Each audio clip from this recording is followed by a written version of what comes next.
स्वागत है आप सभी का हमारे YouTube चैनल का पटेल गुरुजी में। हम लोग टीजीटी फिजिक्स की केमिस्ट्री पोर्शन को पढ़ रहे हैं, जिसमें अगला टॉपिक हमारा कंपोजिशन ऑफ मैटर एंड उसमें क्या है, हमारा अगला टॉपिक है डाल्टन्स एटॉमिक थ्योरी। डाल्टन्स ने पहले जो है एटॉमिक थ्योरी दिया है। इसके अकॉर्डिंग जो है, according to this theory all matter whether an element or a compound or a mixture of compound is mixture is composed of small particles called atom। मतलब कोई भी चाहे एलिमेंट हो, चाहे कंपाउंड हो, चाहे मिक्सचर ऑफ कंपाउंड हो, ये स्मॉल पार्टिकल्स से बने हुए हैं और उस स्मॉल पार्टिकल को क्या कहते हैं, एटम्स कहते हैं। Postulates of Dalton's theory. Dalton ने कुछ अपने थ्योरी में पास्टुलेट्स दिए हुए हैं, उसको हम लोग पढ़ लेते हैं। नंबर फर्स्ट जो पास्टुलेट है, all matter is made up of very टिनी particles called atom which participate in the chemical reaction.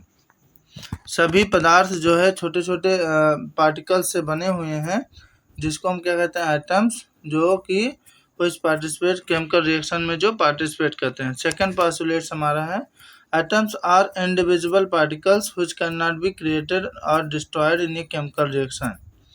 Atom क्या है, इंडिविजुअल, मतलब उसको डिवाइड नहीं किया जा सकता। एटम ऐसा पार्टिकल है जिसको डिवाइड नहीं किया जा सकता है। डाल्टन्स ने ये अपना सेकंड पास्टुलेट्स में लिखा कि एटम्स आर नॉट डिविजिबल, मतलब इसको डिवाइड नहीं किया जा सकता, छोटे छोटे टुकड़ों में तोड़ा नहीं जा सकता है।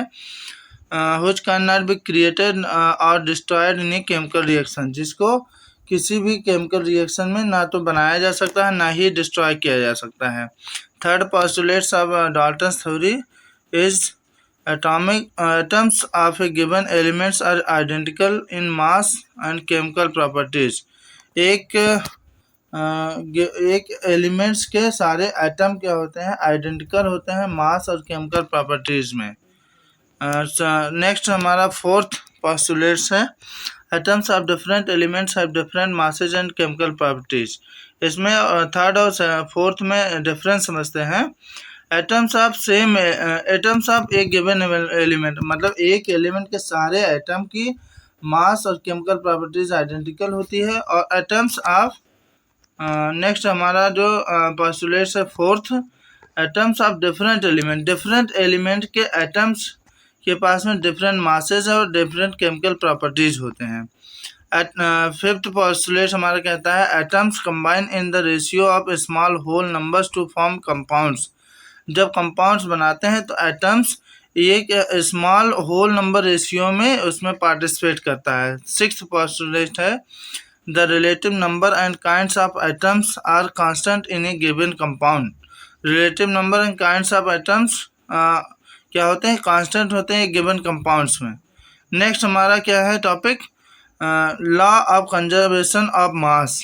Law of conservation of mass, according to law of conservation of mass during a chemical reaction, the sum of the masses of reactants and products remains unchanged। मतलब एक केमिकल रिएक्शन के दौरान सम रिएक्टेंट्स के मास का योग ये प्रोडक्ट्स के मास के योग के बराबर होता है, मतलब कोई चेंज नहीं आता है, प्रोडक्ट और रिएक्टेंट के मास में कोई चेंज नहीं आता है। This is known as law of conservation of mass. Next law हमारे पास में law of definite proportion. Law of definite proportions या फिर लॉ ऑफ कांस्टेंट प्रोपोर्शंस, ठीक है, या फिर लॉ ऑफ कांस्टेंट ये कंपोजिशंस, ये तीनों जो है सेम है, सेम लॉ को कहते हैं। It states that in a pure chemical compound elements are always present in a different proportions by mass. क्या कहता है, एक ये लॉ कहते हैं, लॉ ऑफ डेफिनेट प्रोपोर्शन कहता है एक प्योर केमिकल कंपाउंड में एलिमेंट्स हमेशा एक डिफरेंट प्रोपोर्शन में मास के डिफरेंट प्रोपोर्शन या फिर मास के डिफरेंट रेशियो में प्रेजेंट रहते हैं। जैसे हमारे पास में क्या है, H2O, वाटर में दो हाइड्रोजन और एक ऑक्सीजन एटम से मिलकर बना हुआ है। 2 हाइड्रोजन का मास हो जाएगा 2 ग्राम और ऑक्सीजन का मास हो जाएगा 16 ग्राम। अगर इन दोनों के मासों का रेशियो निकाले तो 2:16 मतलब 1:8 आ जाएगा। तो ratio of mass of hydrogen to the mass of oxygen equal to 1:8। इसलिए हम कहते हैं कि किसी भी केमिकल कंपाउंड में एलिमेंट्स हमेशा एक फिक्स रेशियो में प्रेजेंट होते हैं। ठीक है, अब वो कंपाउंड कहीं भी किसी भी के साथ में प्रेजेंट हो तो उससे कोई फर्क पड़ता नहीं है। नेक्स्ट एग्जांपल है अमोनिया। अमोनिया में ratio of mass of nitrogen to ratio of mass of nitrogen to the mass of hydrogen equal to 14:3। Okay, next topic है atom. Atom, an element. What is an atom? An atom is the smallest particle of the element that cannot usually exist independently and retain all its chemical properties. Means atom क्या है? एक smallest particle है। smallest particle element का यह एक smallest particle है जिसको usually exist independently जो है कभी एग्जिस्ट नहीं कर सकता है, और एक retain all its properties, chemical properties ये रिटेन करता है अपने पास में। ठीक है, और नेक्स्ट में अगर हम कह दें कि ये atom is a building block of all the matter, it is also correct definition of atom. Atom is the building block of all the matter. Okay, atoms are made up of 3 types of particle. ठीक है, 3 types of tiny particles के द्वारा जो है atom बनाया जाता है। This is known as सब एटॉमिक पार्टिकल्स। सब एटॉमिक पार्टिकल्स में फर्स्ट हमारा इलेक्ट्रॉन है, सेकंड हमारे पास में प्रोटॉन है, प्रोटॉन के बाद में नेक्स्ट हमारा क्या है? न्यूट्रॉन है। ठीक है, इलेक्ट्रॉन के बारे में हम थोड़ा सा देख लेते हैं क्या है electron. It have negative charge, it means it is a negatively charge particle discovered by J Thomson. इसको जो है जे थॉमसन ने डिस्कवर किया था, खोजा था। And electrons are revolving around the nucleus of the atom in a fixed circular orbit. मतलब electron कहाँ एटम में प्रेजेंट होते हैं? इलेक्ट्रॉन एटम के चारों तरफ एक फिक्स सर्कुलर ऑर्बिट होता है, उसी में रिवॉल्व करते हैं, घूमते रहते हैं। नेक्स्ट हमारा जो सब एटॉमिक पार्टिकल है proton.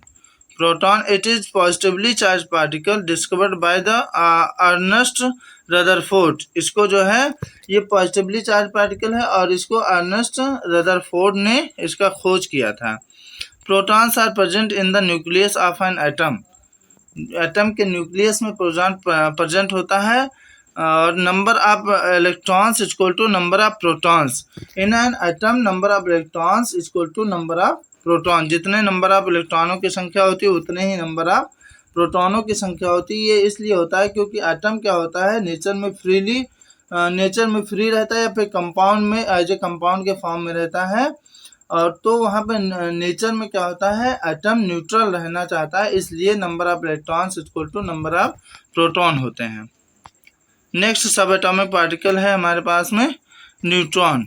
The sub atomic particle which have no charge it means it is neutral. ठीक है, क्या है? ऐसा सब एटॉमिक पार्टिकल जिसके पास में कोई चार्ज नहीं होता है और जो न्यूट्रल होता है नेचर में, which is discovered by James Chadwick. Neutron is discovered by James Chadwick. Next जो है ये atomic number is denoted by Z, and atomic number is equal to number of electron either number of protons। जितने number of electrons होंगे उतने ही number of protons होंगे, और वही होगा हमारा एटॉमिक नंबर होगा किसी भी एटम का। ठीक है, एटॉमिक मास नंबर क्या होता है? Atomic mass number is equal to number of protons plus number of neutrons. Sum of number of protons is equal plus sum of number of protons and number of neutrons is called atomic mass number. A is equal to P plus में n, where P is the number of protons and n is the number of neutrons, और ये is the atomic mass number. An element atom may be represented with atomic mass and atomic number as। कोई x element है हमारे पास में, उसको कैसे represent किया जा सकता है, इस तरह से एक्स, और एक्स के जो ऊपर रहेगा ये, और नीचे क्या रहता है जेड, ये हमारा एटॉमिक मास नंबर है, और जेड क्या है, एटॉमिक नंबर है। ठीक है, फॉर एग्जाम्पल हाइड्रोजन, और हाइड्रोजन हमारे पास एक एलिमेंट है hydrogen, helium, lithium, beryllium. Hydrogen element का एटॉमिक नंबर है 1 और मास नंबर है 1। ठीक है, क्योंकि इसमें न्यूट्रॉन प्रेजेंट नहीं होता है, एक प्रोटॉन और एक ही इलेक्ट्रॉन होता है हाइड्रोजन में, इसलिए इसका मास क्या है, 1 ही है। हीलियम का जो है एटॉमिक नंबर 2 है और मास नंबर कितना है, 4 है। तो इसलिए इसमें हीलियम में 2 इलेक्ट्रॉन और 2 प्रोटॉन होते हैं, और 2 ही क्या होते हैं, न्यूट्रॉन होते हैं। लिथियम नेक्स्ट एलिमेंट है, उसका एटॉमिक नंबर 3 है और मास नंबर क्या है, 4 है। तो इसमें हम कह सकते हैं there are 3 electrons and 3 protons in the lithium and 4 neutrons also present. ठीक है, नेक्स्ट एलिमेंट हमारा है ये बेरिलियम। बेरिलियम में ये एटॉमिक नंबर है 4 बेरिलियम का, और एटॉमिक मास नंबर 9 है। It means number of electrons is equal to 4 and number of protons is equal to 4 and number of neutrons is equal to 5. These are the elements, and other elements are also present like sodium, potassium, rubidium, cesium। ये सारे बहुत सारे elements हैं जिसका atomic number और ये atomic mass number, हमको जो है कम से कम 20 तक एलिमेंट्स के नाम और उसके मास नंबर और एटॉमिक नंबर हमें याद होने चाहिए, क्योंकि कई बार क्वेश्चन में 20 तक लगभग दिया नहीं रहता है, तो इसलिए हम जो है ज़्यादा नहीं याद कर सकते, तो कम से कम 20 एलिमेंट, 1 से लेकर 20 एटॉमिक नंबर तक एलिमेंट्स का नाम और उसका मास नंबर हम लोग कैलकुलेट मतलब याद कर सकते हैं। ठीक है, लगभग क्या होता है, मास नंबर दोगुना होता है। ठीक है, किसी किसी में वेरी करता है एटॉमिक नंबर से मास नंबर, किसी किसी में दोगुने से वेरी करता है, लेकिन लगभग जो है सभी में दोगुना होता है। ठीक है, atomic number is measured in atomic mass unit, ये MU, या फिर it is measured in the gram. Okay, next topic है molecules. What is molecules? A group of 2 or more atoms that are combined chemically bonded together by attractive forces, that is called molecule. molecule क्या है, ये group of 2, 2 या फिर 2 से अधिक atoms को एक केमिकली जो है बॉन्ड किया जाता है, या फिर उसको मिलाया जाता है अट्रैक्टिव फोर्स के द्वारा, तो उससे हमें क्या मिलता है, मॉलिक्यूल मिलता है। फॉर एग्जांपल H2O H2 और ये O2 N2 NH3 CO2। ठीक है, तो इसमें क्या है, H2O में 3 आइटम हमारे पास में केमिकली कंबाइन हुए हैं, 2 हाइड्रोजन आइटम है और 1 ऑक्सीजन आइटम है। नेक्स्ट क्या है, H2 and O2 and N2। ठीक है, H2 में 2 आइटम ऑफ हाइड्रोजन है और O2 में 2 आइटम ऑफ ऑक्सीजन, नाइट्रोजन में 2 आइटम्स ऑफ नाइट्रोजन है। NH3 में 4 आइटम्स हैं, कितने आइटम हैं, 4, एक जो है नाइट्रोजन का है, नेक्स्ट 3 आइटम्स ऑफ हाइड्रोजन है। ये केमिकली कंबाइन करके मॉलिक्यूल बनाए। CO2 में 3 आइटम है। ठीक, और इसमें भी अगर हम मॉलिक्यूल को सब जो क्लासिफाई करें तो होमोन्यूक्लियर होता है, डाइन्यूक्लियर होता है, हाँ होमोन्यूक्लियर और हेट्रोन्यूक्लियर होता है। होमो मीन्स जो है जिनका सेम एटम्स होते हैं उसको होमोन्यूक्लियर कहते हैं, और जिसका जो है जिसका अलग अलग न्यूक्लियस होता है उसको हम हेट्रोन्यूक्लियर कहते हैं। और इसमें क्या होता है, डाई एटॉमिक, ट्राई एटॉमिक और diatomic, triatomic molecule भी होते हैं। तो H2 और O2 और N2 क्या है, डाई एटॉमिक मॉलिक्यूल है, क्योंकि 2 एटम इसमें प्रेजेंट है। H2 में 2 हाइड्रोजन एटम प्रेजेंट है, और O2 में भी 2 हाइड्रोजन ऑक्सीजन एटम प्रेजेंट है, और N2 में 2 नाइट्रोजन एटम प्रेजेंट है, इसलिए इसको हम कहते हैं डाई एटॉमिक मॉलिक्यूल कहते हैं। नेक्स्ट में H2O है, NH3 है, तो H2O के क्या कहते हैं, ट्राई एटॉमिक मॉलिक्यूल कहते हैं, 2 हाइड्रोजन और 1 ऑक्सीजन। ठीक है, इस तरह से CO2 को भी हम ट्राई एटॉमिक मॉलिक्यूल कहेंगे। CO2 में 1 कार्बन और 2 ऑक्सीजन मॉलिक्यूल हैं। Next characteristics of molecule, what are the characteristic, क्या विशेषताएं मॉलिक्यूल्स के। दे आर, फर्स्ट जो है विशेषता है, फर्स्ट कैरेक्टरिस्टिक्स है, they are very small in size, molecules are very small in size, उसके जो है मॉलिक्यूल्स बहुत छोटे साइज में बहुत छोटे होते हैं। नेक्स्ट प्रॉपर्टी है, सेकेंड करेक्टरिस्टिक्स है, they have space between them, कोई भी मॉलिक्यूल होगा, बहुत सारे मॉलिक्यूल अगर होते हैं तो उनके बीच में क्या होता है, स्पेस होता है। नेक्स्ट करेक्टरिस्टिक्स है, they are in constant random motion, क्या है, कॉन्स्टेंटली लगातार वो जो है रैंडम मोशन करते रहते हैं, मोशन में रहते हैं। Next topic, Gay Lussac's law, what is Gay Lussac's law, ठीक है। गे लुइसेक्स एक ये थे वैज्ञानिक थे, इन्होंने अपना एक लॉ दिया है, उसको हम लोग पढ़ लेते हैं। It states that the pressure exerted by A gas varies directly with the absolute temperature of the gas at constant volume, अगर कांस्टेंट वॉल्यूम है तो उसमें प्रेशर एक गैस के द्वारा जो एग्जर्ट किया जाता है वो डायरेक्टली प्रोपोर्शनल किसके होता है, एब्सोल्यूट टेम्परेचर के बारे में प्रोपोर्शनल होता है। गे-लुइसेक लॉ यही कहता है कि P is directly proportional to T if volume is constant, in other words at constant volume pressure of a gas is directly proportional to the temperature of the gas, ठीक है। दूसरे शब्दों में अगर हम कहेंगे कांस्टेंट वॉल्यूम पर pressure is directly proportional to the temperature of the gas. Mathematically, P is directly proportional to T. When directly proportional is removed, then we have जो है proportionality constant हमें मिलता है, P is equal to KT, P upon में T is equal to K. If we see here is an graph between the pressure and temperature. Pressure is taken as y-axis and temperature is taken as x-axis. Then the graph is linear. क्या है, ये graph linear है और सीधा जो है proportionality के हिसाब से ये आगे की तरफ बढ़ रहा है। नेक्स्ट, जो अगर मान लो दो सिस्टम हमारे पास में है, दो सिस्टम मतलब एक जो है इनिशियल है और एक फाइनल है, तो अगर हम गे-लुइसेक लॉ को लिखते हैं तो P1 अपान में T1 लिखेंगे इक्वल टू P2 अपान में T2 लिखेंगे, ठीक है। तो P1 और T1 क्या है, P1 जो है इनिशियल प्रेशर है और T1 इनिशियल टेम्परेचर है, P2 फाइनल प्रेशर है और T2 क्या है, फाइनल टेम्परेचर है, ठीक है। इसको जो है अगर मान लो इधर P2 ट्रांसफर कर देते हैं तो क्या हो जाएगा, P1 upon P2 equal to T1 अपान में T2। तो इससे हम न्यूमेरिकल वगैरह लगा सकते हैं, इसका हम विशेष ध्यान भी रखेंगे। एग्जाम्पल, गे-लुइसेक लॉ का एग्जाम्पल क्या है, when a pressurized aerosol can is heated, the resulting increase in the pressure exerted by the gases on the container can result in an explosion. अगर हम डिओड्रेंट जैसे कोई भी डिब्बा है, जैसे मान लो डिओड्रेंट उसमें भरा हुआ है, या फिर जो है कुछ ऐसा एरोसाइल टाइप का किसी डब्बे में भरा हुआ है, एरोसाइल टाइप का कोई मटेरियल, अगर हम उसको हीट करते हैं तो प्रेशर इतना ज़्यादा इंक्रीज हो जाएगा कि कंटेनर क्या हो सकता है, एक्सप्लोजन हो सकता है, फट सकता है।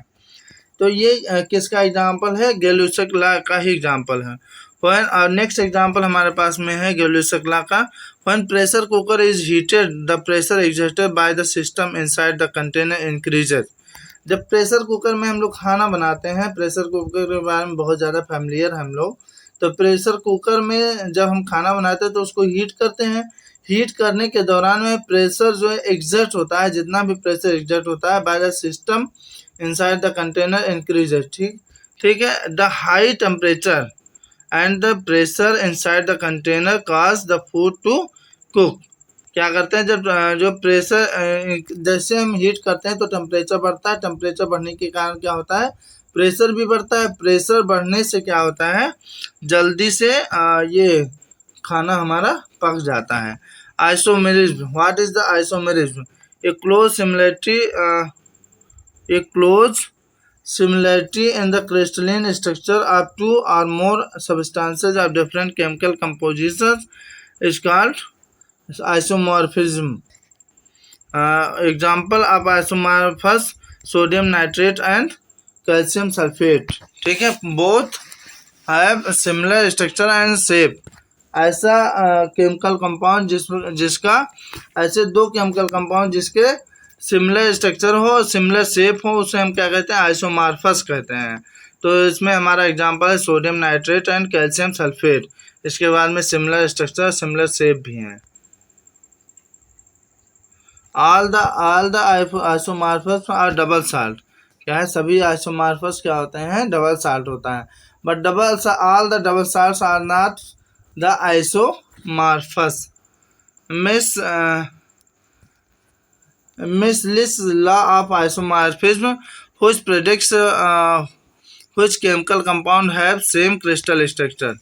ये लॉ है आइसोमॉर्फिज्म का, वो ये प्रेडिक्ट करता है कौन सा chemical compound same crystal structure का है। ओके।